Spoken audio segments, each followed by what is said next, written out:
Hello দর্শক, আপনাদের সবাইকে শুভেচ্ছা জানাচ্ছি টাইম এক্সক্লুসিভ অনুষ্ঠানে। আজকে যে বিষয়গুলো আমরা আলোচনা করব তার মধ্যে আছে ইমিগ্রেশন ডিটেনশন সেন্টারে মুসলমানদের শূকরের মাংস সরবরাহ করা হচ্ছে বলে খবর আসছে।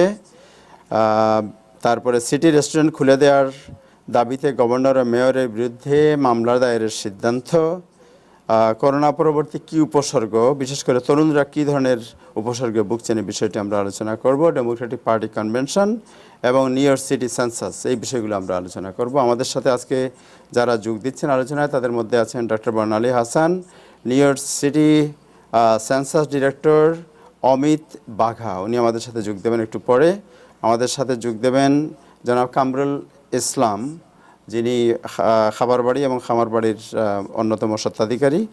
আমাদের সাথে যোগ দেবেন ডক্টর নুরুন নবী নিউ জার্সি থেকে। আমাদের সাথে সংযুক্ত আছেন জনাব নাজমুল আহসান, সম্পাদক সাপ্তাহিক পরিচয়। দর্শক, আপনারা যারা টেলিভিশন নিউজ দেখছেন আপনাদের শুভেচ্ছা জানাচ্ছি। যারা ফেসবুকে দেখছেন তারা যেন তাদের বন্ধুদের সাথে অনুষ্ঠানটি শেয়ার করেন, এই জন্য অনুরোধ জানাচ্ছি আপনাদেরকে। আমরা প্রথমে যাব জনাব নাজমুল আহসানের কাছে আজকের দিনের আপডেট জানার জন্য। জনাব নাজমুল আহসান। আজকের প্যানেলিস্ট শুধু একজনকে দেখতে পাচ্ছি, আমাদের কামরুল ভাই। ওনাকে দেখে খুব ভালো লাগছে এবং একটা কথা আমার মনে পড়ছে যে প্রায় 14 মাস বন্ধ থাকার পর ওনার গ্রোসারি, যেটি জ্যাকসনেটে আগুনে পুড়ে গিয়েছিল, সেটি আগামীকাল পুনরায় শুরু হচ্ছে এবং নতুন ভাবে আমি দেখেছি গ্রোসারিটা খুবই সুন্দর করে এবং খুবই আধুনিক সাজসজ্জার গ্রোসারি, সেটি আগামীকাল ওপেন করা হবে আমি যতটুকু শুনেছি। কনগ্রেচুলেশন, অভিনন্দন কামরুল ভাই। এবং আরেকটি বিষয় যেটি আজকে বলার চেষ্টা করছি সেটা হচ্ছে অনেকে আমাদের বাংলাদেশি রেস্টুরেন্ট পার্টি হল মালিকরা, রেস্টুরেন্ট নয় ঠিক, তাহের একটু আগে উল্লেখ করেছেন, রেস্টুরেন্ট মালিকরা মামলার প্রস্তুতি নিচ্ছেন। তবে প্যান্ডেমিকের সময় মামলা করে কতটুকু সফল হবে বলা যাবে না, মুশকিল। তবে যে বিষয়টি অনেক পার্টি হলের মালিকরা হয়তো আমাদের কমিউনিটিতে খেয়াল করছেন না, সেটি হচ্ছে যে এখনো তাদের পার্টি হলগুলিতে এখন ফেজ 4-এ 50 জনের নিচে পার্টির ব্যবস্থা করা সম্ভব। অতএব আমি একটু আগে বিষয়টা খতিয়ে দেখেছি, গভর্নরের এরকম একটি নির্দেশ ছিল, 50 জনের বেশি মানুষ পার্টি তারা অ্যারেঞ্জ করতে পারেন তাদের পার্টি হলগুলোতে সেফলি, সেফ ডিস্টেন্স এবং সেন্টার ফর ডিজিজ কন্ট্রোলের সবগুলো নিয়ম মেনে। যাক, আমি অন্য খবরগুলোতে আসি একটু। আরেকটি খুব ভালো সংবাদ নয়, অনেকের জন্য সেটি একটু একটু মেনে নিতে কষ্ট হবে এই মুহূর্তে। সেটি হচ্ছে যে নিউ ইয়র্কের গভর্নর কুমো, তিনি যে প্রেসিডেন্ট ট্রাম্প যে $300 আনএমপ্লয়মেন্ট বেনিফিট দেওয়ার কথা বলেছিলেন প্যান্ডেমিক, সেটি তিনি গ্রহণ করছেন না। তার কারণটা হচ্ছে যে গভর্নর যেটা বুঝিয়েছেন সেটা হচ্ছে যে সেই জন্য ফেমার কাছে অফিস স্টেট পক্ষ থেকে আনুষ্ঠানিকভাবে আবেদন করতে হবে। ফেমার সেই অর্থটা পেতে হলে আপনারা জানেন ফেডারেল ইমার্জেন্সি ম্যানেজমেন্ট অথরিটির সেই $44 বিলিয়ন তহবিল থেকে সেই $300 সপ্তাহ পিছু প্যান্ডেমিকের কথা প্রেসিডেন্ট ট্রাম্প ঘোষণা করেছিলেন।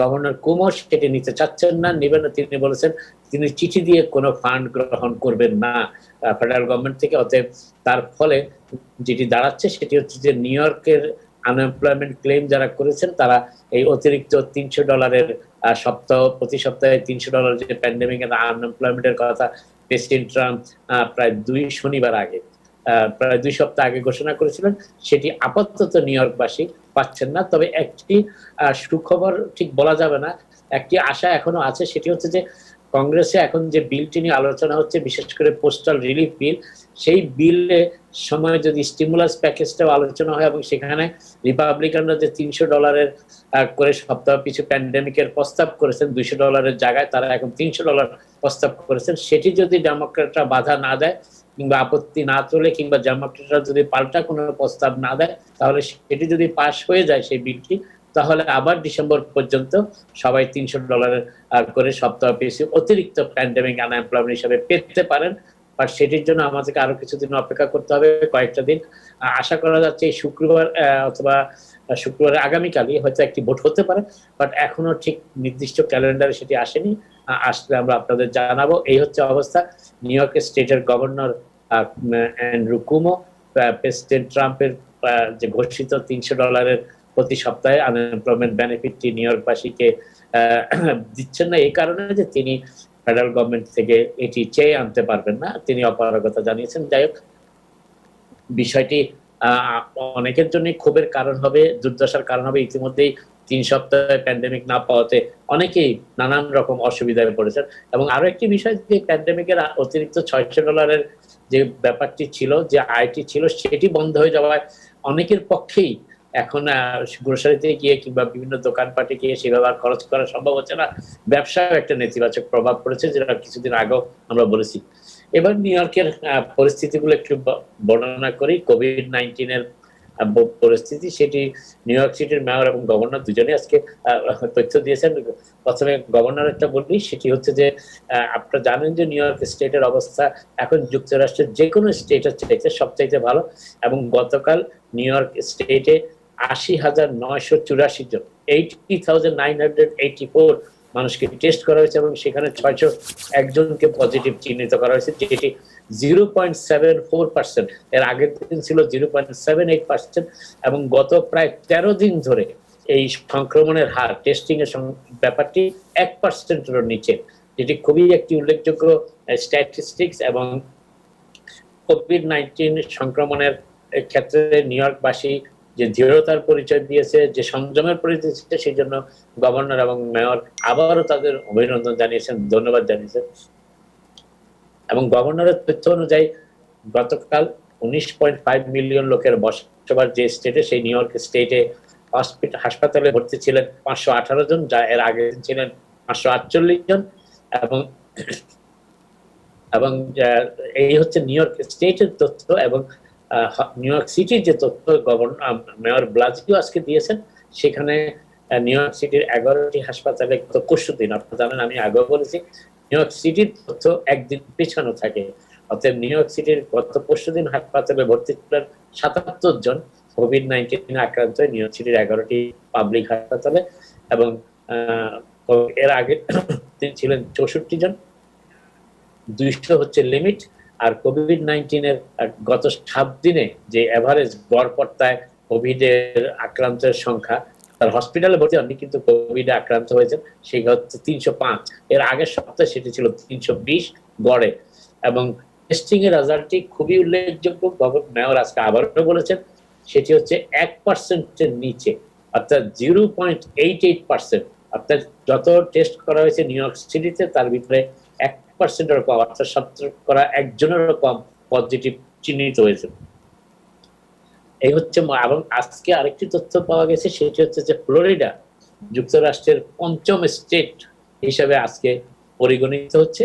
তার কারণ 10,000-এর বেশি মানুষ প্রাণ হারিয়েছেন এই স্টেটে। আপনারা জানেন সর্বোচ্চ অবস্থানে আছে নিউ ইয়র্ক স্টেট, যেখানে প্রায় 30,000-এর মতো মানুষ এই কোভিড-19 আক্রান্ত হয়ে প্রাণ হারিয়েছেন এই পর্যন্ত। আর আজকে একটি উল্লেখযোগ্য খবর হচ্ছে যে যুক্তরাষ্ট্রের সাবেক পররাষ্ট্র সচিব জেমস বেকার এবং তার স্ত্রী, জেমস বেকারের বয়স এখন 90, এবং তার স্ত্রী কোভিড-19 আক্রান্ত হয়েছেন। এবং এই প্রথম একজন সেক্রেটারি অফ স্টেট সাবেক, তিনি কোভিড-19 আক্রান্ত হয়েছেন। এবং আজকে আরো একজন senator Cassidy, Republican senator Louisiana থেকে, তিনি করোনা পজিটিভ হিসেবে চিহ্নিত হয়েছেন বলে নিজেই আজকে জানিয়েছেন।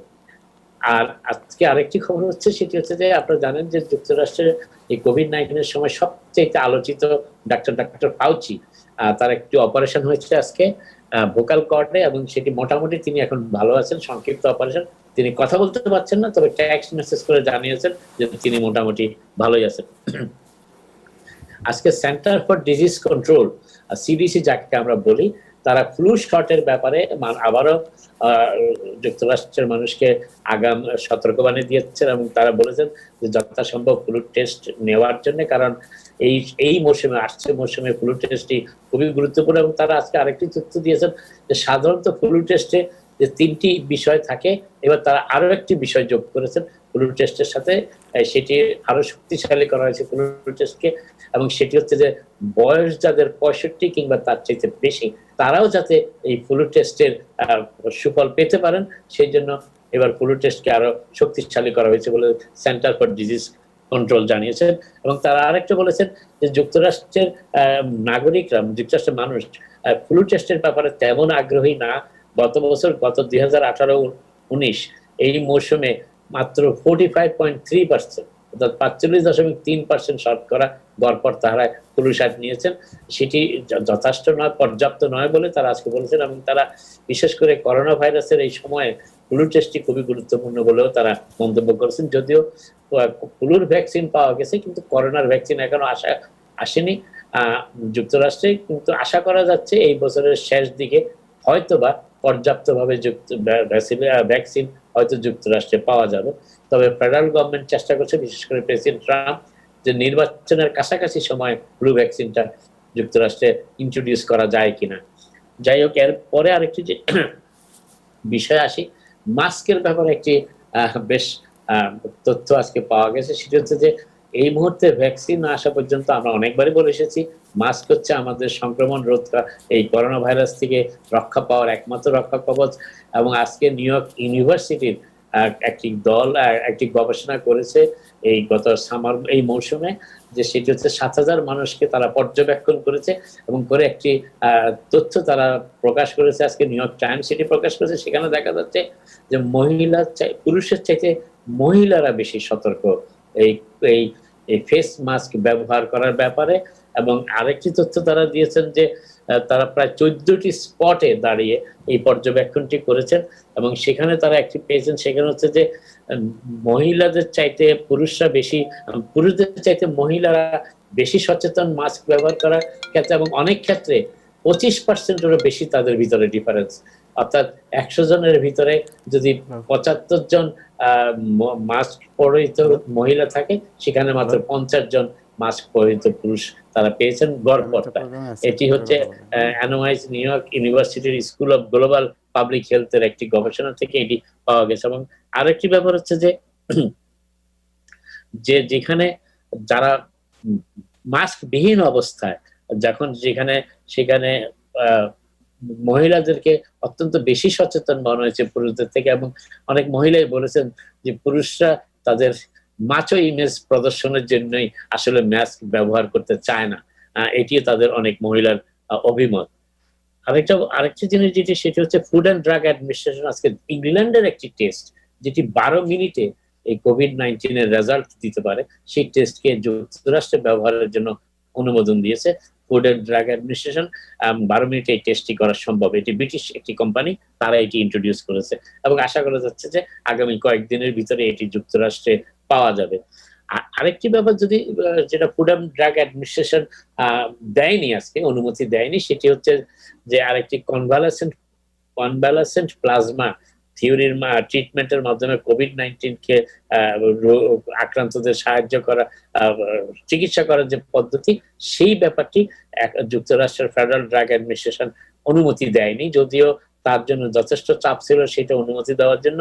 এবং আপনারা জানেন, একটু আগে যার কথা আমি বলেছি, যুক্তরাষ্ট্রের সবচেয়ে আলোচিত ডাক্তার এই কোভিড-19 এর সময়, সেই ডক্টর ফাউচিও এই কনভালেসেন্ট প্লাজমা ট্রিটমেন্টের ব্যাপারে সন্দেহ প্রকাশ করেছেন।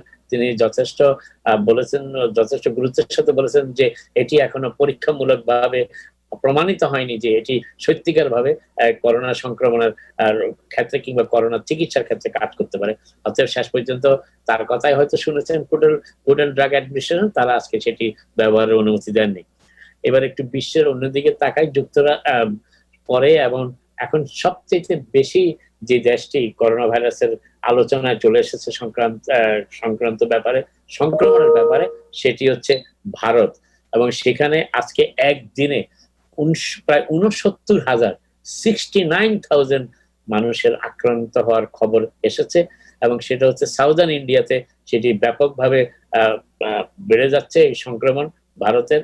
এবং সেটি মোটামুটি সেই প্যান্ডেমিকটা ভারতে এখন বেশ শক্ত অবস্থানে রয়েছে, যেটি ওই দেশের মৃত্যুর হারও বাড়িয়ে দিচ্ছে। আর হচ্ছে যে আমরা জানতাম এতদিন সেটি হচ্ছে যে সাউথ কোরিয়া মোটামুটি করোনা ভাইরাস সংক্রমণের ক্ষেত্রে বেশ সফল হয়েছে, কিন্তু সেখানেও আরেকটি নতুন ভাবে করোনা ভাইরাসের সংক্রমণের কথা তারা আজকে জানিয়েছে, এবং সেটির রাজধানী সোল এবং আরো কয়েকটি শহরে সেটির বিস্তার ঘটছে বলেই দক্ষিণ কোরিয়ার গভর্নমেন্ট আজকে জানিয়েছে। এবং তারা মোটামুটি এই বিষয়টাতে বেশ উদ্বিগ্ন যে সাউথ কোরিয়াতে আরেকবার নতুন করে শুরু হচ্ছে এই করোনা ভাইরাসের সংক্রমণ।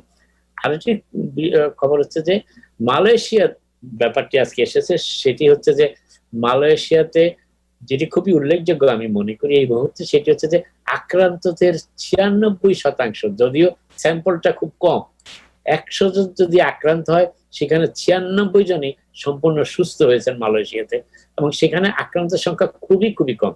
একটি সম্পূর্ণ সমগ্র দেশে আক্রান্তের সংখ্যা এই পর্যন্ত 9,235 জন, এবং তারা সেখানে মারা গিয়েছেন মাত্র 125 জন।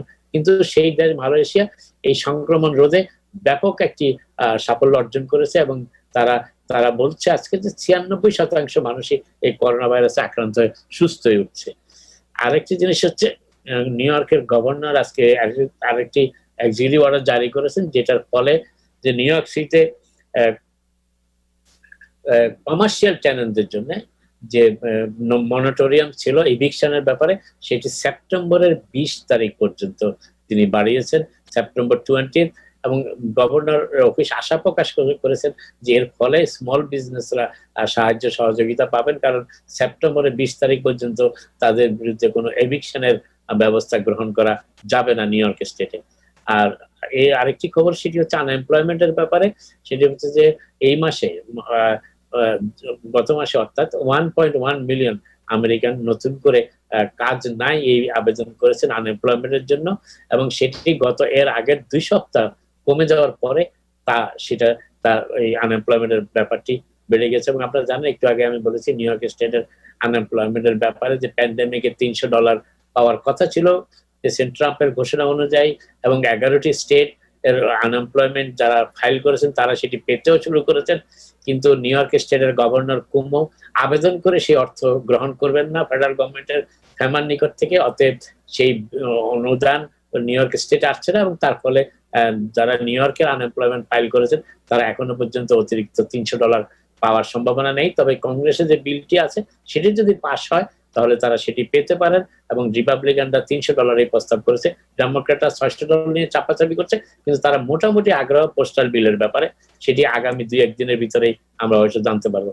আর এটা হচ্ছে যে ডেমোক্রেটদের 20 মেম্বার, এই বিষয়টা আরেকটা কথা বলে রাখি, সেখানে একটা ব্লু ডগ টিম আছে ডেমোক্রেট, যে 26 জন তাদের সদস্য, তারা আজকে ন্যান্সি পেলোসির কাছে অনুরোধ করেছে, চিঠি লেখার সিদ্ধান্ত নিয়েছে যে এই আনএমপ্লয়মেন্ট বেনিফিটটা যাতে কন্টিনিউ করা যায় যুক্তরাষ্ট্রে যারা এই আয় থেকে এখনো বঞ্চিত আছেন, সেই ব্যাপারে একটি পদক্ষেপ গ্রহণ করতে তারা ন্যান্সি পেলোসিকে চিঠি দেওয়ার সিদ্ধান্ত নিয়েছেন, এবং তারা বলেছেন যে পোস্টাল বিলের ব্যাপারে যে আলোচনা হচ্ছে তার সাথে এই অতিরিক্ত এই আনএমপ্লয়মেন্ট বেনিফিট যেটি গত 3 সপ্তাহ ধরে প্রায় বন্ধ আছে সেটি যাতে চালু করা হয় সে ব্যাপারে ন্যান্সি পেলোসি যেন উদ্যোগ গ্রহণ করেন, এই নিয়ে তারা একটি চিঠি তারা দিয়েছেন। 26 জন ডেমোক্রেটদের একটি ককাস, তার নাম হচ্ছে ব্লু ডগ ডেমোক্রেটিক ককাস।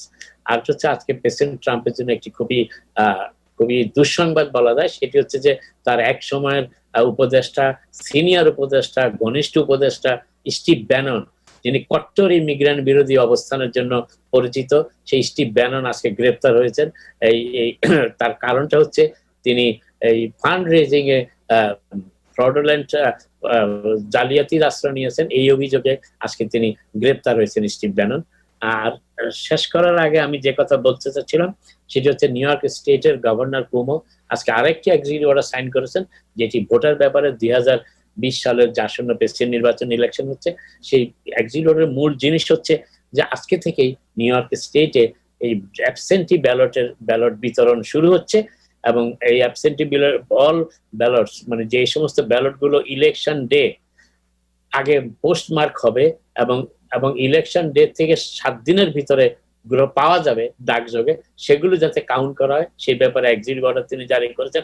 আরেকটি ব্যাপার হচ্ছে যে সমস্ত ব্যালটে পোস্টমার্ক ছাড়া আসবে এবং সেগুলি নভেম্বরের 4 তারিখ ইলেকশনের পরের দিন পর্যন্ত, অর্থাৎ 4 নভেম্বর পর্যন্ত যেগুলি ইলেকশন দপ্তরে এসে পৌঁছাবে পোস্টমার্ক ছাড়াই, সেগুলিও কাউন্ট করতে হবে। এই বিষয়ে তিনি একটি এক্সিকিউটিভ অর্ডার জারি করেছেন। এবং শেষ করার আগে যেটি আমি আর একটু আগেই বলেছি যে নিউ ইয়র্ক সিটির বিশেষ করে ফেজ 4-এ রেস্টুরেন্টের ইন্টারনাল ডাইনিং হল ওপেন করার সুযোগ না থাকলেও পার্টি হল ওপেন করার সুযোগ আছে, তবে সেটি কোনোভাবেই রেস্টুরেন্ট দিয়ে অ্যাক্সেস থাকতে পারবে না, রেস্টুরেন্টের সাথে আলাদা হতে হবে এবং পার্টি হলে 50 জন কিংবা তার নিচে পার্টি করা সম্ভব। ফেজ 4-এ নিউ ইয়র্ক সিটিতে। মোটামুটি এই হচ্ছে আজকের খবর। পরবর্তীতে যদি প্রয়োজনে আবারও আসবো আমি। ভালো থাকেন আপনারা সবাই। থ্যাংক ইউ জানান নাজমুল হাসান আপনাকে। দর্শক, আমরা যাচ্ছি নিউ ইয়র্ক সিটি। আমাদের সাথে যুক্ত হয়েছে New York City census director Amit Bagga. Amit Bagga, welcome to the show. Thank you so much. Salam alaikum. Walaikum assalam. How are you? I'm just fine. Thank you. Thank you so much for having me today. Thank you so much. And also আমাদের সাথে যুক্ত হয়েছেন doctor Nurun নবী, যিনি Democratic পার্টির একজন leader এবং তিনি ডেমোক্রেটিক পার্টি কনভেনশন সম্পর্কে বলবেন। But we are going to first mister Amit Bagga, and he is the director of the census in New York City. Mr. Baga, how you are approaching to the community to include their name in the census? Absolutely. So, first, let me just start off by saying that the census is critically important for every single community here in the United States, including all of our South Asian communities and the Bangladeshi community as well. And the reason for this is because the census is about three very important things. The census is about money, it is about power, and it is about respect. And for those of us who are immigrants, for those of us who come from other places, we know that here in the United States, we have to fight very hard every single day to get the fair share of money, power, and respect that we are owed. And the only way that we can ensure that we are getting that is by completing the census. The census is a count of every single person in the country. It is a count of every single person, regardless of where they are from, or even what their immigration status is, or whether or not they're a citizen. Even if you are undocumented, you're here on a green card, you are here on a spousal visa, fiance visa, work visa, it does not matter. Everybody counts in the census. The census is the way here in New York City, our communities get billions of dollars every single year from the federal government for schools, for hospitals, for healthcare, for subways and buses, for roads and bridges, for affordable housing. Any program or service each and every single one of us relies on is all based on the census. In addition to that, our political power here in New York City and the power of each and every single one of our communities depends on the census. The number of seats that we have in Congress in Washington depends on the census, and also the number of seats that we have in Albany with the state legislature depends on the census. Your previous guest was speaking a lot about Governor Cuomo and all of the new state rules and regulations and all of the different things that are happening. All of that power, all of the power we have in Washington and Albany is based on the census. And the simple fact is that when we are not counted in the census, when the government makes decisions about where to spend money and how to spend money, if we are not counted in the census, we do not show up in those numbers. And therefore, all of these decisions that are about us and about our families are made without us, which means we lose respect. And for those of us who come from immigrant backgrounds, we know that respect is very important. We must be respected here in the United States for who we are, for our heritage, for our culture, for our language, for our religion, no matter what religion that is. And we cannot demonstrate the power and the size of our community unless we are counted in the census. So it is very important that every single person, including every Bangladeshi person, is counted in the census here in New York. How you are spreading out the message to the community, especially the Bangladeshis, that the census is so important and they should include their name? How you are working with the community?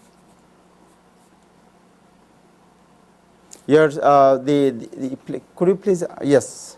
Sorry, my apologies. So here in New York City right now, only approximately 56% of New York City households have responded to the census. This is very low.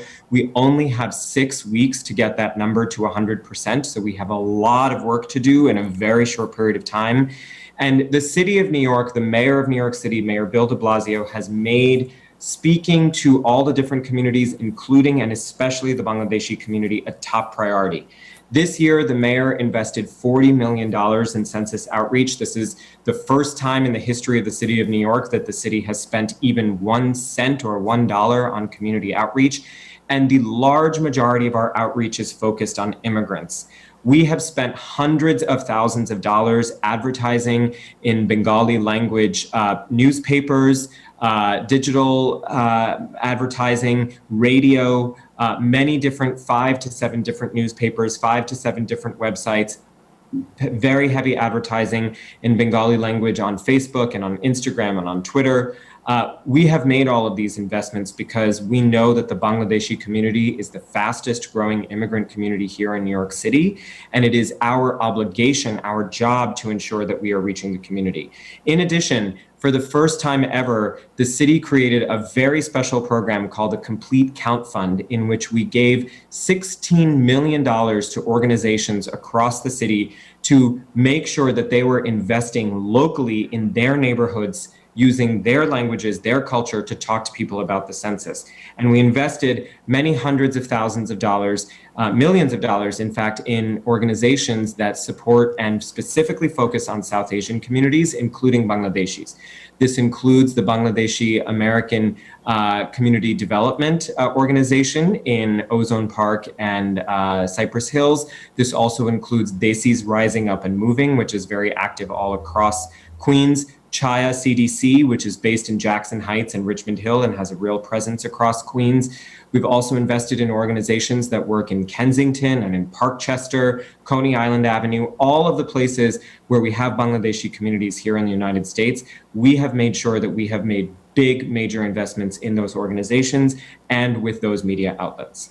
You know, as a media person, only India Home, they approach us to help to spread out the message, but I don't see any other organization actively they are working. What is your comment on it? And also, since this is one of the television, but I don't see any message coming from New York City to spread out the message to the community.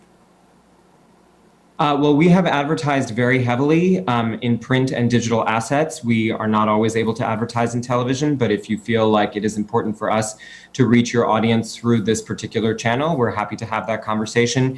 In terms of the organizations that are doing work with the Bangladeshi community, and we know they are doing work day in, day out, Drum, Desis Rising Up and Moving, is very active in Jackson Heights, in Jamaica, in Elmhurst, in Briarwood. They've been doing a lot of community organizing. I can't speak for why they haven't necessarily spoken to you directly, but we know for a fact that they have helped many thousands of people, including Bangladeshis, complete the census. The same is true of Chaya CDC, Chaya Community Development Corporation. Both of those organizations have received together upwards of $250,000 to do this work.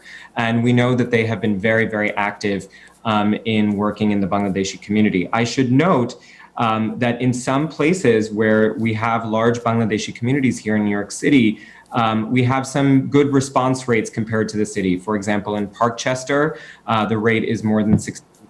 In Jackson Heights, it's close to 63%. In Briarwood, it's close to 60%. In Kensington, it's about 57%. This is all ahead of the city average. So we do know that the organizations that we have funded to work with the Bangladeshi community have had an impact. Thank you so much, Mr. Amit. Thank you so much. Thank you for your time. Thank you. And one last reminder to every single Bangladeshi person here in New York City, the census is very easy, it is safe, it is confidential. There are no questions about immigration, citizenship, criminal history, income, nothing like that. It is 10 simple questions, will take you less than 10 minutes, and you can simply go online to my2020census.gov, my2020census.gov, and you can fill it out. It is completely safe for you to do, does not matter what your immigration status is.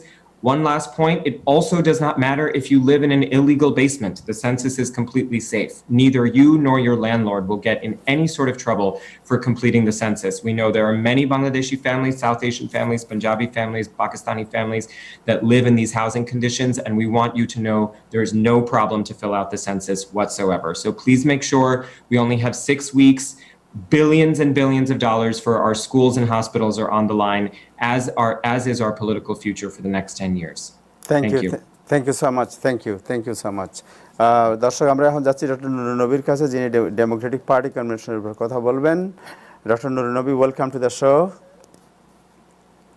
যে আপনার sound unmute করতে হবে doctor Nurun নবী। Assalamu alaikum and thanks for inviting me, and আমি আজকে Democratic কনভেনশনের third নাইটের ব্যাপারে একটু পর্যালোচনা করব। গতকাল করেছিলাম সেকেন্ড নাইট, আজকে হচ্ছে ফোর্থ অ্যান্ড লাস্ট নাইট। গতকালকের ঐতিহাসিক ঘটনা ঘটেছে, সেটা হলো এই প্রথম আমেরিকার ইতিহাসে এক ব্ল্যাক অ্যান্ড ইন্ডিয়ান অরিজিন মহিলা সিনেটর কমলা হ্যারিসকে ভাইস প্রেসিডেন্ট হিসাবে নমিনেশন দেওয়া হয়েছে। কমলা হ্যারিসকে ইন্ট্রোডিউস করেন তার বোন এবং তার মেয়ে, তার নিজ। তারা তাকে একজন কাইন্ড মাদার, সিস্টার, একজন মহিলা, কাইন্ড মহিলা হিসাবে ইন্ট্রোডিউস করেছেন। কমলা হ্যারিস অ্যাকসেপ্টেন্স স্পিচে তিনি বলেছেন যে তিনি কিভাবে ইমিগ্রেন্ট চাইল্ড হিসেবে গ্রো হয়েছেন, কিভাবে কি বাধার সম্মুখীন হয়েছেন, এবং তিনি তার মাকে স্মরণ করেছেন যিনি তাকে এই ক্যারেক্টার তৈরি করতে সাহায্য করেছেন। এবং তার মা একজন ইমিগ্রেন্ট ছিলেন এই দেশে, সে কিভাবে স্ট্রাগল করে তার দু বোনকে মানুষ করেছেন, যাতে সেই মহিলা তার দু সন্তানকে মানুষ করেছেন। কমলা হ্যারিসের স্পিচের মেইন থিম ছিল বর্ণ বৈষম্য। তিনি বলেছেন এই দেশে স্ট্রাকচারাল রেসিজম আছে, এটাকে আমাদের ওভারকাম করতে হবে, এবং তিনি নিজে যে অভিজ্ঞতার মধ্যে বড় হয়েছেন সেগুলো শেয়ার করেছেন। এবং তিনি বলেছেন যে জো বাইডেন একজন দয়ালু এবং প্রো পিপল প্রেসিডেন্ট হবেন, এবং তিনি তার ভাইস প্রেসিডেন্ট হিসাবে নমিনেশন পেয়ে সম্মানিত বোধ করছেন। তো তিনি তার বক্তব্যে স্ট্রাকচারাল ড্যামেজ ছাড়া ডোনাল্ড ট্রাম্প কারেন্ট প্রেসিডেন্ট তার যে বৈষম্যের নীতি সেটা সমালোচনা করেছেন। এরপরে গত নির্বাচনে ডেমোক্রেটিক পার্টির ক্যান্ডিডেট হিলারি ক্লিন্টন, তিনি তার বক্তব্যে বলেছেন যে এই দেশে যে বর্ণ বৈষম্য এটা একটি প্রধান সমস্যা। তিনি রিগ্রেটও করেছেন যে গত নির্বাচনে তাকে এই বিষয়ে আরো জোরালো বক্তব্য দেওয়া উচিত ছিল। তো তিনি বলেছেন যে black live matters is a Real issue, এটার সমাধান ডেমোক্রেটিক পার্টির জো বাইডেন এবং হিলারি নির্বাচন হলে তারা এই বিষয়ের সমস্যার সমাধান করবেন। এছাড়া বক্তৃতা দিয়েছেন, in fact it was A ladies night বলা যায়, কারণ কমলা হ্যারিস ছাড়াও হিলারি ক্লিন্টন বক্তৃতা দিয়েছেন। এছাড়া সিনেটর ওয়ারেন তিনি বক্তৃতা দিয়েছেন। তারা সবাই, ওয়ারেন জানেন যে সে লেফট ওরিয়েন্টেড পলিটিশিয়ান, সে হেলথ কেয়ারের কথা বলেছেন, অন্যান্য ইস্যুতেও যে ডেমোক্রেটিক প্ল্যাটফর্মে আছে সেগুলো উল্লেখ করেছেন। তো গত রাত্রের আরেকটা আকর্ষণীয় এবং সেটাও ঐতিহাসিক ঘটনা বলা যায়, সেটা ছিল ফর্মার প্রেসিডেন্ট ফর্মার প্রেসিডেন্টের বক্তৃতা। তিনি আপনি কি ওবামার কথা বলছেন? বারাক ওবামার কথা বলছেন? হ্যাঁ, ফর্মার প্রেসিডেন্ট ওবামার কথা বলছি। জি। তো তিনি সব সময় প্রফেসরের মতো বক্তৃতা দেন। আপনারা তার 8 বছরের শাসন এবং গতকালকের আগ পর্যন্ত সবসময়ই খুব কাউকে ডাইরেক্টলি অ্যাটাক করেন না। তিনি সবসময় জেনারেল ইস্যুতে বক্তব্য রেখেছেন, এবং তিনি আজ পর্যন্ত ট্রেডিশন মেনটেন করেছেন যে ফর্মার প্রেসিডেন্ট কারেন্ট প্রেসিডেন্টকে সমালোচনা করে না।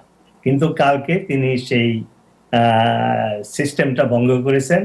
Last night he was very very critical to Donald Trump's administration. তিনি ডোনাল্ড ট্রাম্পকে বলেছেন he is not fit for president, he did not grow in his job because he did not want, and Donald Trump has no empathy for people, and whatever he has done and he is doing now, everything for himself, not even even for the country, not even for his own followers. He just do whatever he thinks that this is only for him. তারপরে এই যে বর্তমানের যে Covid crisis handle করার ব্যাপারে যে তার leadership failure, সেটা তিনি উল্লেখ করেছেন। এবং আরব ধাপ এগিয়ে ওবামা বলেছেন যে Donald Trump is a threat to democracy. This is a serious allegation. Obama আরো বলেছেন যে Donald Trump not only threat to the democracy, he is a threat to the country. এবং তিনি সবাইকে অনুরোধ করেছেন তাদের যে ভোটিং রাইট, যেটা একমাত্র অস্ত্র, সবাইকে কেন্দ্রে গিয়ে বা ব্যালটের মাধ্যমে ভোট দেওয়ার জন্য অনুরোধ করেছেন। তিনি আরো উল্লেখ করেছেন যে এত কষ্ট করে ব্ল্যাক পিপল অ্যান্ড আদার্স যে ভোটিং রাইটসটা অর্জন করেছে, ওবামা সেটাকে সাপ্রেস করতে চাচ্ছে বিভিন্নভাবে। লেটেস্ট এক্সাম্পল হলো পোস্টাল সার্ভিসের মাধ্যমে যে মেইলিং ভোট বা অ্যাবসেন্টি ভোট দেওয়ার যে সিস্টেম, এবং প্যান্ডেমিকের কারণে এবার আরো বেশি লোক এইটায় ভোট দিবে, সেটা যাতে ঠিক মতো ইলেকশন কমিশনে না পৌঁছে, সেই জন্য পোস্টাল সিস্টেমের যে মেশিন, যেটা 1 ঘন্টায় 34,000 মেইল সর্ট করতে পারে, সেই মেশিনগুলো without any reason post office থেকে সরিয়ে ডিসমেন্টল করা হয়েছে। শুধু সরানোই হয় নাই, বলেছে যে এগুলো আমরা অন্য পোস্ট অফিসে ডিস্ট্রিবিউট করবো যেখানে বেশি প্রয়োজন। ইনফ্যাক্ট সেটা না, এটা একটা মিথ্যা। এই ভোটের লেটার কাউন্টের মেশিনগুলো এখন পড়ে আছে বিভিন্ন জায়গায়, এবং কিছু কিছু ডিসমেন্টাল হয়েছে। টেলিভিশনে আমি দেখলাম যে স্ক্র্যাপ মেটাল হিসাবে সেগুলো ডিসমেন্টাল করে বিক্রি করারও চেষ্টা হচ্ছে। তো দিস ইজ অ্যানালিস্টরা বলছে, এটা ওবামা বলেন না, যে this is a crime because post office is a part of this government, part of the national institute. তো সেটাকে ধ্বংস করার জন্য ডোনাল্ড ট্রাম্প চেষ্টা করছে। তো ওভারঅল ওবামার সমালোচনা ছিল ডোনাল্ড ট্রাম্পের বিরুদ্ধে যে সে দেশের স্বার্থে বা প্রেসিডেন্টের দায়িত্ব সেটা না করে শুধু নিজের স্বার্থের জন্য এই অন্যায় কাজগুলো করছে। এবং তিনি সবাইকে বলেছেন ভোট কেন্দ্রে গিয়ে বা মেলে ভোট দেওয়ার জন্য। এটা হিলারি ক্লিন্টনও আহ্বান জানিয়েছেন, কমলা হ্যারিস আহ্বান জানিয়েছেন, সিনেটর ওয়ারেনও এই দাবি জানিয়েছেন। তো এই ছিল গতকালকের থিম। আজকে এই লাস্ট ডেট এবং এক্সাইটিং ঘটনা ঘটতে যাবে যে বাইডেন ডেমোক্রেটিক পার্টির নমিনেশন অ্যাকসেপ্ট করবেন, এবং উনি অ্যানালিস্টরা বলছে উনি ওনার লাইফের সবচেয়ে ইম্পর্টেন্ট বক্তৃতা দিবেন যখন এটা অ্যাকসেপ্ট করবেন। Thank you so much. Thank you doctor Nurul Nabi, পর্যন্তই ধন্যবাদ। Thank you so much. আপনারা ভালো থাকবেন। জি, থ্যাংক ইউ সো মাচ আপনার সময়ের জন্য। দর্শক, আমরা একটা ছোট্ট বিরতিতে যাচ্ছি, বিরতির পরে ফিরবো। আমাদের সাথে আছেন জনাব কামরুল ইসলাম, খাবার বাড়ির প্রধান, এবং ডক্টর বর্ণালী হাসান আমাদের সাথে যুক্ত হয়েছেন। আমরা ছোট্ট একটা বিরতির পরে ওনাদের কথা শুনবো।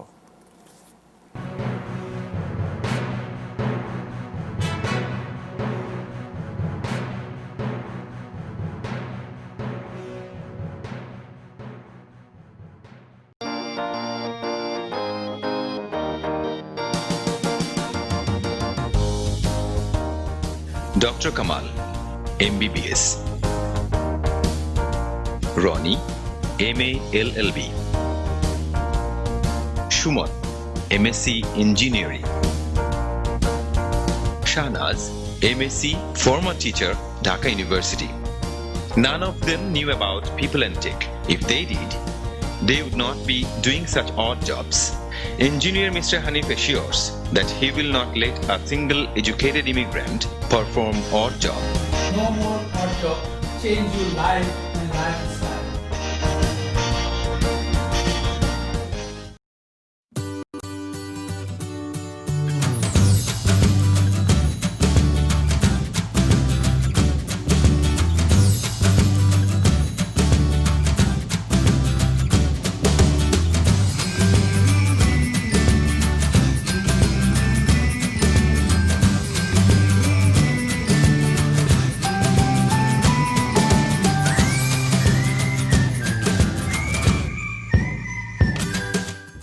দেশে টাকা পাঠানো জরুরি, ব্যাংক বন্ধ, আর নয় অপেক্ষা।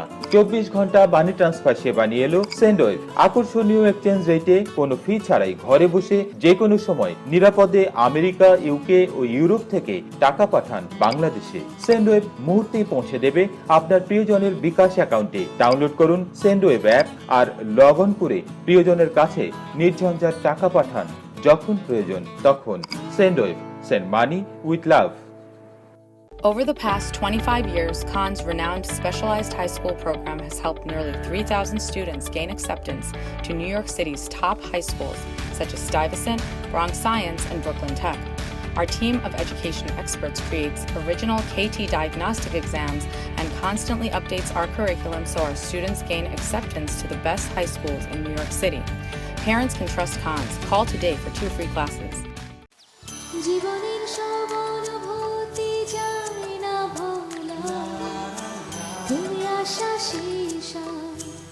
আজও হৃদয় জুড়ে করে খেলা, এই প্রবাসে ব্যস্ত জীবনে টাটকা স্বাদে অটুট বন্ধন লক্ষ প্রাণে। বাংলাদেশের টাটকা মাছ, সবজি, স্ন্যাক্স, সেরা স্বাদে সেরা মানে। নির্ভেজাল বাংলার স্বাদ শাহজালাল।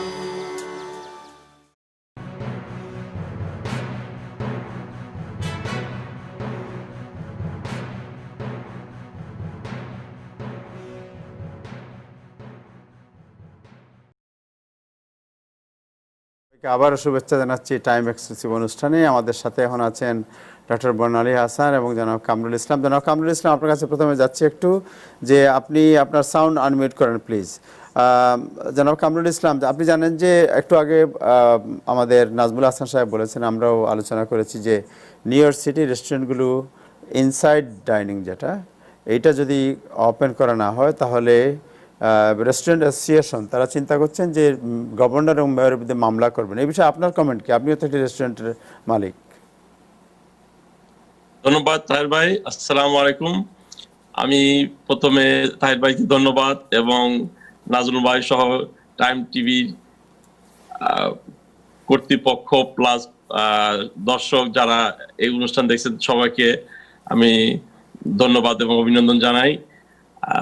আপনি জানেন যে দীর্ঘ প্রায় 7 মাস হলো, 6 মাস 7 মাস হয়ে গেছে আমাদের যারা রেস্টুরেন্ট ব্যবসা করি, রেস্টুরেন্টের যদিও সীমিত পরিসরে আউটসাইড ডাইনিং এর সুযোগ দিছে, কিন্তু আসলে আমাদের বাঙালিরা যারা এখানে থাকি তারা আসলে পরিবার নিয়ে বাইরে খাওয়া অভ্যস্ত না, ওরা খাইতেও চায় না। শুধু খুব আমার মনে হয় 10% to 15% পিপুল বাইরে করে। শুধু দীর্ঘ এতদিন আমাদের ওয়েট করার পরে যদি এরা গভর্নমেন্টের বিরুদ্ধে কেস করে, আমি মনে করি অবশ্যই আমি এটার প্রতি সমর্থন জানাবো। কারণ আমাদের তো ওই ধরনের কোনো বেনিফিট আমাদেরকে দেয় নাই যে তোমাদেরকে ভাড়া মকুব করে দিলাম, তোমাদের এমপ্লয়ীদের বেতন দিয়ে দিলাম, তোমাদের কারেন্ট বিল, গ্যাস বিল, এরকম তো বড় ধরনের কোনো বেনিফিট আমরা পাইনি। যার ফলে আমাদেরকে শুধু যদি 50% অথবা 25% ক্যাপাসিটি করে যদি রেস্টুরেন্ট গুলো চালু করার সুযোগ দিত, আমি মনে করতাম যে আমরা কন্টিনিউ চালাতে যেতে পারতাম। কিন্তু কোনোভাবেই এখন পর্যন্ত তো আমাদের এই সুযোগ দেয় নাই। সেই জন্য আর সামনে তো আসতেছে শীতে তো বাইরে বসতে পারবে না লোকজন। কোনোভাবেই কেউ রেস্টুরেন্ট আমার মনে হয় চালা যেতে পারবে আর কি। রেস্টুরেন্ট ব্যবসা একবারে ধ্বংসের দিকে চলে যাবে আর কি, আমার মনে হয় আর কি। কারণ শীতে পারবে না বাইরে বসতে, ওই টুকু ব্যবসা সামান্য কিছু দিয়া কোনোভাবে ভাড়া, এমপ্লয়ের বেতন, অনেক খরচ আছে একটা রেস্টুরেন্টে, হ্যাঁ, সেই জন্য কোনোভাবে কেউ চালাইতে পারবে না বলে আমার মনে হয়। আমি কাস্টমারদের বলি যে আমার আর একটা প্রতিষ্ঠান খামার বাড়ি অনেক দীর্ঘ 14 মাস আগে আগুনে পুড়ে গেছিল, আপনারা তো সবাই জানেন। অনেক সবাই আপনারা অনেক এই দৃশ্য দেখা কেউ স্থির থাকতে পারে নাই, ইভেন আমি আপনাদের সাথেও ছিলাম। দীর্ঘ 14 মাস পরে কালকে আমরা ওপেন করতে যাইতেছি। আমি আপনাদের টাইম টিভির মাধ্যমে আমার অগণিত কাস্টমার, শুভাকাঙ্ক্ষী যারা আছে সবার কাছে দোয়া এবং সহযোগিতা চাই যেন আমি আবার নতুন করে এই গ্রোসারিটা আবার সুন্দরভাবে পরিচালনা করতে পারি। Kamrul Hasan, Kamrul Islam, thank you so much, wish you all the best. আশা করি আমরা খাবার বাড়ি গ্রোসারি কালকে থেকে ওপেন হবে এবং আমাদের যারা ভিউয়ার আছেন, আপনাদের যারা ভক্ত অনুরক্ত, যারা আপনাদের কাস্টমার, তারা আবার আপনাদের যে কাস্টমার সার্ভিস সেটা পাবেন। Thank you so much, wish you all the best. দর্শক আমরা যাচ্ছি ডক্টর বর্ণালী হাসানের কাছে। ডক্টর বর্ণালী হাসান, আসসালামু আলাইকুম। ডক্টর বর্ণালী হাসান, আমি আপনার কাছে জানতে চাই যে আপনি জানেন যে কোভিড-19 বা করোনা ভাইরাসে যারা আক্রান্ত হয়েছেন, বিশেষ করে ইয়াংরা, তারা পোস্ট ডিজিজ যে প্রবলেম, এই প্রবলেমে ভুগছেন এবং আজকে বেশ কয়েকটি লোকাল কাগজ, যেগুলো new York post, new York Times report বেরিয়েছে যে তারা খুবই সিভিয়ার প্রবলেমে ভুগছে। কি প্রবলেমে ভুগছে তরুণরা বিশেষ করে? আচ্ছা, ধন্যবাদ। আমি টাইম টেলিভিশন কর্তৃপক্ষ, তাহের ভাই এবং কলা কৌশলী এবং যারা আমাদের সাথে আজকে অংশগ্রহণ করেছেন এই অনুষ্ঠানে, এবং তার সাথে সাথে দর্শকদেরকে অনেক শুভেচ্ছা জানাচ্ছি, ধন্যবাদ জানাচ্ছি। তো যেটা হচ্ছে যে কোভিডটা আমরা শুরু করেছি প্রায় ফেব্রুয়ারির প্রথম থেকেই, আর এখন তো আমাদের মোটামুটি নিউ ইয়র্কের অবস্থা অন্যান্য স্টেটের তুলনায় অনেক ভালো। বিশেষ করে ফ্লোরিডায় ইয়াংদের কথা জানা যাচ্ছে যে তারা কোভিড নানান রকমের তাদের পার্টি চলছে এবং তারা যে সমস্ত নিজেদের ভুলের কারণে এখন তারা এফেক্টেড হয়েছিল, তারা এখন পোস্ট কোভিড সিনড্রোমে ভুগছে। ইভেন নিউ ইয়র্কেও আমাদের প্রাইভেট প্র্যাকটিসেও আমরা দেখছি এবং হসপিটালও অনেকে ভর্তি হচ্ছে। তো মোটামুটি একটা পরিসংখ্যান ছিল জুন মাসের 12 তারিখে। হ্যাঁ, এটা এখানে বলা হয়েছে দু রকম এফেক্ট হতে পারে, একটা হচ্ছে লং টার্ম এফেক্ট, একটা হচ্ছে শর্ট টার্ম এফেক্ট। তো আমি একটু শর্ট করে তাড়াতাড়ি করে বলতে চেষ্টা করবো। তো লং টার্ম যেগুলো ইফেক্ট হয় তাদের মধ্যে দেখা যায় যে এদেরকে আমাদের ফলো আপ করতে হবে প্রায় 45% রোগীগুলা যারা পজিটিভ ছিল কোভিডের জন্য। এই 45 পেশেন্টস গুলাকে আমাদের প্রায় অর্ধেক রোগীগুলাকে আমাদের ফলো আপ করতে হবে, কারণ তার ফলো আপ দরকার আছে তাদের মধ্যে 4% কিন্তু রিহ্যাবে চলে যায়। যেরকম অনেক আছে আইসিইউ থেকে বের হয়েছে, ইয়াংদের মধ্যেও বা ওল্ডের মধ্যেও, এটা তারা হাঁটতে পারে না, কথা বলতে পারে না। সো জিনিসটা এমন হয় যে তাদের রিহ্যাবে যেতে হয় এই সমস্ত জিনিসগুলো ফেরত পাওয়ার জন্য। তাদের আবার 1% দেখা যায় যে একদম তারা পার্মানেন্টলি ড্যামেজ হয়ে যায়, সো তারা রিহ্যাব বাসী হয়ে যায় বলতে গেলে, নার্সিং হোমে তাদের থাকতে হবে। আবার কিছু কিছু দেখা গেলে অ্যাকিউট এফেক্ট, ওটা হচ্ছে লং টার্ম এফেক্ট। অ্যাকিউট এফেক্টের মধ্যে মোটামুটি দেখা যায় যে 87.4% মানুষদের এই এফেক্ট গুলা হয়। কি এফেক্ট?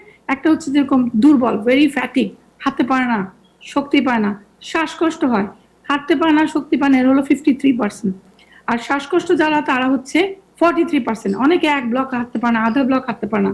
তাছাড়া 27.3% জয়েন্ট পেইনস হয়, আর চেস্ট পেইনও হয় এদের মধ্যে অনেকের, সেটা হলো 27%। তা আসলে দেখা যায় যে মোটামুটি দেখতে গেলে, যদিও পার্সেন্ট হিসাবে যদি আমরা বলি না 50%, কিন্তু অনেক মানুষ তো এফেক্টেড, আমাদের কত লক্ষ মানুষ এফেক্টেড। সো দেখা যাচ্ছে যে সব তাদের অর্ধেক করলে কিন্তু প্রায় 80,000 মানুষ এরকম দেখা যায়, মানে যতটুকু আমাদের পজিটিভ কেস ছিল তার অর্ধেক লোকদেরকেই আমাদের ধরা পড়তে হবে, মানে ফলো আপ করতে হবে। দুর্বলতা, শ্বাসকষ্ট, জয়েন্ট পেইন, চেস্ট পেইন। তাছাড়া আসলে হয় কি, প্রত্যেকটা সিস্টেমে যেহেতু কোভিড এফেক্ট হয়, যে মাথা থেকে পা পর্যন্ত ধরলে, তাই যদি হার্টে হয় ওদের প্যালপিটেশন নিয়ে আসতে পারে, হ্যাঁ, হার্টের মায়োকার্ডাইটিস, অনেকে চেস্ট পেইন, তখন আমরা সেই রকম ভাবে ফলো আপ করি। তারপর মনে করেন শ্বাসকষ্ট যাদের হয় তাদেরকে আমাদের হয় কি সিরিয়াল সিক, অনেক সময় ক্যাট স্ক্যান করে আমরা ফলো করি। তো গ্রাউন্ড গ্লাস অ্যাপিয়ারেন্সের মতন, ঘষা গ্লাসের মতন একটা আসে, এক্সরেটা যেটা আসে, সেটা কিন্তু দেখা যায় যে অনেক পেশেন্টের রয়ে যায়। ফাইব্রোসিসটা একটু কম থাকে, 57 থেকে 1%-এর মানুষের মধ্যে 57% এফেক্ট হলো, 1%-এ সেই লাংসটা ফাইব্রোসিস হয়ে যায়, একদম টিস্যুর মতো, কাপড়ের মতন, মানে এটার মধ্যে হয়ে যায়। তখন তো অক্সিজেন এক্সচেঞ্জ হতে পারে না, সেইগুলো কিন্তু রয়ে যায়। যেমন গ্রাউন্ড গ্লাস অ্যাপিয়ারেন্সটা আমরা দেখি যে 40% পেশেন্টের মধ্যে রয়েই যায়। ওইটাকে আমরা সিরিয়াল ক্যাট স্ক্যান ধরে ধরে ঠিক করি। তাছাড়া পালমোনারি হার্ট হাইপারটেনশন হয়, তো ওখানে পেশেন্টের শ্বাসকষ্ট, এই সমস্ত কারণ। তারপর প্লুরা থাকে যে লাংসের যে কভারগুলোও ঠিক হয়ে যায়। তারপরে মনে করেন হার্ট বললাম, লাংস বললাম, নার্ভাস সিস্টেমে যদি যান দেখা যায় যে তাদের ঘুম হয় না, অ্যাংজাইটি হয়, হ্যাঁ, তারপর কনসেন্ট্রেশন, অনেক পেশেন্ট আমার কাছে আসছে, ফরগেটফুলনেস, বুঝতে পারে না, ডিমেনশিয়া, বাচ্চাকে চিনতে পারে না, হাজবেন্ডকে চিনতে পারে না, আগে রান্না করতে পারতো এখন উনি রান্না করতে পারে না। তো এইরকমও পেশেন্ট আমরা পোস্ট ট্রমাটিক, তারা যে সেই সময় যে ট্রমাটা ছিল সেখানে পোস্ট ট্রমাটিক স্ট্রেস ডিসঅর্ডার হয়। তো তারপর তাদের প্যালপিটেশন থাকে, অনেকে নাকের যে গন্ধ শুনতে পারতেছে না, এটা কিন্তু অনেক দিন ধরে পারসিস্ট করতেছে পেশেন্টদেরকে। তারপর তাদের অনেকের আছে পাত থেকে আস্তে আস্তে অবশ হয়ে আসতে থাকে এবং লাংসটাও আস্তে আস্তে কাজ করে না, গুলেনবেরি সিনড্রোম, সেরকম পেশেন্ট আমরা পাই। স্ট্রোক পাই। কিডনি পেশেন্টে যদি দেখেন যে 5 to 10% পেশেন্ট যারা ভর্তি ছিল তাদের মধ্যে ডায়ালাইসিসের দরকার হচ্ছে, এবং তাদের মধ্যে 1 to 2% পেশেন্ট পার্মানেন্ট ডায়ালাইসিসে চলে গেছে। তো আবার হয় দেখা যায় যে কোনো পেশেন্টের কিছু কিছু আমাদের শরীরে কয়েকটা পাথওয়ে আছে, সেগুলো অ্যাক্টিভেট হয়ে যায়, তখন হেপাটোসেলুলার, যেমন লিভারের একটা ক্যান্সার হতে পারে, মেয়েদের এন্ডোমেট্রিয়াল ক্যান্সার, মানে ইউট্রাসের মধ্যে জরায়ুতে ক্যান্সার হতে পারে, পিটুইটারি চোখের পিছনে যে মাথার ভিতরে একটা ক্যান্সার সেটা হতে পারে। তো আলটিমেটলি দেখা গেছে যে অনেকগুলা মানে সিস্টেমকে এটা এফেক্ট করতে পারে। সো আসলে যদি মানে যাকে এটা পোস্ট ইফেক্ট, আমরা অনেক স্বাভাবিকভাবে কিছু পেশেন্ট পেতে পারি, আবার কিছু কিছু পেশেন্ট কিন্তু অনেক কঠিন আকারেও আসতে পারে পোস্ট কোভিড সিনড্রোমে। এবং আসলে এইগুলা যে যতটুকু আমরা পরিসংখ্যানে পাই, এখনো এগুলা মানে এখনো সবকিছু মানে ফলো আপ এখনো ওইভাবে করা হয়নি, নতুন ডিজিজ। তো এফেক্ট গুলো আমাদের জানতে আসলে আর একটু সময়ও লাগবে। মোটামুটি ভাবে প্রত্যেকটা এফেক্টই হতে পারে। ধন্যবাদ। Thank you so much. Thank you doctor Barnali Hasan, আপনাকে thank you so much for your time. Thank you আপনাকে। আবার আপনি এই কোভিড শুরু হওয়ার সময় থেকে এখন পর্যন্ত আপনি কমিউনিটিকে যেভাবে সার্ভিস দিয়ে যাচ্ছেন, আপনার প্রতি কৃতজ্ঞতা, আপনার প্রতি ধন্যবাদ জানাচ্ছি আপনাকে। জনাব Nazmul Hasan, any latest update? না, তেমন কোনো লেটেস্ট আপডেট নেই। আমার মনে হয় একটা বিষয় অনেকে একটু দুশ্চিন্তা আছেন, সেটা হচ্ছে যে এই আনএমপ্লয়মেন্ট বেনিফিটের ব্যাপারে, সেটা আমি বিস্তারিতই বলেছি, কিন্তু এখনো হতাশ হওয়ার ঠিক কোনো নির্দিষ্ট কারণে গভর্নর কুমো সেটা হয়তো অ্যাকসেপ্ট করেনি। প্রেসিডেন্ট ট্রাম্পের যে পদ্ধতিতে তিনি দিতে চেয়েছেন, আমাকে আবেদন করতে হবে যে $47 বিলিয়ন ফান্ডের জন্য, গভর্নর সেটা চাননি। তবে তার অর্থ এই নয় যে এটি শেষ হয়ে গেছে, কারণ এই বিলটি এখনো অ্যাক্টিভ আছে, অ্যালাইভ। রিপাবলিকানদের প্রস্তাবে এটি উল্লেখ আছে যে $300 করে তারা দেবেন রিপাবলিকানরা, এবং তা যদি ডেমোক্র্যাট আপত্তি না করে এবং সেটা যদি স্টিমুলাস বিল হিসেবে পাস হয়ে যায়, তাহলে সবাই আবার পাওয়া শুরু করবেন। যেটি ট্রাম্পের প্রস্তাব ছিল সেটি এমনিতেই হয়তো বন্ধ হয়ে যেত যদি কংগ্রেসের বিলটা পাস হয়ে যেত। অর্থাৎ সেটি স্টপ গ্যাপ হিসেবে ছিল এবং 11টি স্টেটের লোকজন সেটি পেতেও শুরু করেছে। আরেকটি বিষয় হচ্ছে যে স্কুল খোলার ব্যাপারে এখনো কিন্তু সংশয়টা যায়নি। আজকেও মেয়র আবারও বাবা মাদের আশ্বস্ত করার চেষ্টা করেছেন, এবং আজকে তিনি একটি কথা বলেছেন যে যদি তিনি মনে করেন যে এটি আর নিরাপদ নয় স্কুল চালু রাখা, তিনি সাথে সাথে সেটি বন্ধ করে দেবেন, বাট তিনি তার আগে সমস্ত ব্যবস্থা গ্রহণ করতে চান। আর একটু আগে আমি বর্ণালী আপার সাথে একটু অ্যাড করি, সেটা হচ্ছে যে আমাদের অনেকের এই কোভিড-19 আফটার সিমটম গুলো অনেকেই কিন্তু সহজে বুঝতে পারে না। তার কারণটা হচ্ছে এটি খুব স্লো মুভিং, অনেকে অনেকদিন পরে টের পেয়ে যায়। এবং এর আরেকটি বিষয় যেটি আমি উল্লেখ করতে চাই যে অনেকে ইতিমধ্যে অ্যান্টিবডি টেস্টিং নিয়েছেন, এবং অ্যান্টিবডিতে দেখা যাচ্ছে যে অনেকেই কিন্তু নীরবে কোভিড হয়েছে কিন্তু অনেকে টের পাননি, অনেকে পজিটিভ হয়েছে অনেকে টের পাননি সেটা। এবং এর ফলে একটা জিনিস এখানে আমরা মোটামুটি কনক্লুশন আসতে পারি, যেটা উনিও এই অনুষ্ঠানে অনেকবার বলেছেন, আমরাও বলেছি, আপনার অন্যান্য স্বাস্থ্য বিশেষজ্ঞরা বলেছে, ডাক্তার আতিকও বলেছে, যে আমাদের ইমিউন সিস্টেমকে বেনিফিট করার জন্য। এবং আরেকটি গুড জিনিস হচ্ছে যে আপনারা যারা অ্যান্টিবডি টেস্টিং নেন, অ্যান্টিবডি টেস্টিং তাদের কিন্তু ইমিউন সিস্টেমের একটা পাওয়ার কত ওইটার ফিগারটা কিন্তু চলে আসে অ্যান্টিবডি টেস্টিং এ। এবং সেই অ্যান্টিবডি টেস্টিং আপনারা বলতে পারবেন যে আপনার ভিটামিন ডি ডেফিসিয়েন্সি কত, জিঙ্কের ডেফিসিয়েন্সি কত, এই সমস্ত ব্যাপারে বর্ণালী আবার নিজেও একজন পিসিপি, যতটুকু আমি জানি। আমার মনে হয় পিসিপিদের এখন একটা বিরাট ভূমিকা রাখার সময় এসেছে আমাদের কমিউনিটিতে, কারণ আমাদের বাংলাদেশিরা অনেকেই বাংলা ভাষাভাষী চিকিৎসকদেরকে পিসিপি রাখেন, এবং এই কোভিড-19 এর সময় পিসিপিদের অনুপস্থিতি কিংবা পিসিপি আর সেই মতো রেসপন্ড করতে পারেননি বলে অনেকে সাফার করেছে। অতএব সেই বিষয়টা মাথায় রেখে, যদিও আমরা এখন আশা করছি নিউ ইয়র্কে সেকেন্ড ওয়েভ হবে না, কিন্তু তা সত্ত্বেও প্রস্তুতি নেওয়া ভালো। এবং এই ব্যাপারে পিসিপির সাথে একটা রেগুলার কমিউনিকেশন থাকা উচিত। সবাই ব্লাড পরীক্ষা করে অন্তত তাদের কোন deficiency, vitamin D deficiency, C deficiency, জিঙ্কের ডিফিসিয়েন্সি, এই বিষয়গুলো যদি তারা জানেন এবং তারা নিজেরাই একটা প্রোটেকশন তৈরি করতে পারবেন ভ্যাকসিন আসার আগে। মোটামুটি এটাই আমার বক্তব্য। জনাব নাজমুল হাসান, 1 মিনিট সময় আছে, 1 মিনিট 1 মিনিটে কি বলতে পারবেন যে 27 এই যে সেপ্টেম্বর পর্যন্ত যে বাড়ি ভাড়া এভিকশন না করার যে নির্দেশ, অক্টোবর পর্যন্ত, আর রেসিডেন্সিয়াল অক্টোবর পর্যন্ত, আর বিজনেস টেনেন্টরা স্মল ব্লাড সব টেনেন্টদের জন্য মনিটরিয়ামটা সেপ্টেম্বরের আই থিংক আমি একটু ভুলে গেছি, আমি বলেছি একটু আগে সেপ্টেম্বরের মাঝামাঝি 10 তারিখ সম্ভব, অথবা 20 তারিখ, মানে সেপ্টেম্বরের মাঝামাঝি পর্যন্ত কমার্শিয়াল যারা লিজ যাদের আছে তাদেরকে এভিক্ট করা যাবে না, আর অক্টোবর পর্যন্ত রেসিডেন্সিয়াল। রাইট, থ্যাংক ইউ জনাব নাজমুল হাসান আপনাকে, thank you doctor Barnali Hasan আপনাকে আবারও। দর্শক, আজকে আমাদের সময় শেষ হয়ে গেল, কালকে আবার দেখা হবে, সবাই ভালো থাকবেন, খুদা হাফেজ।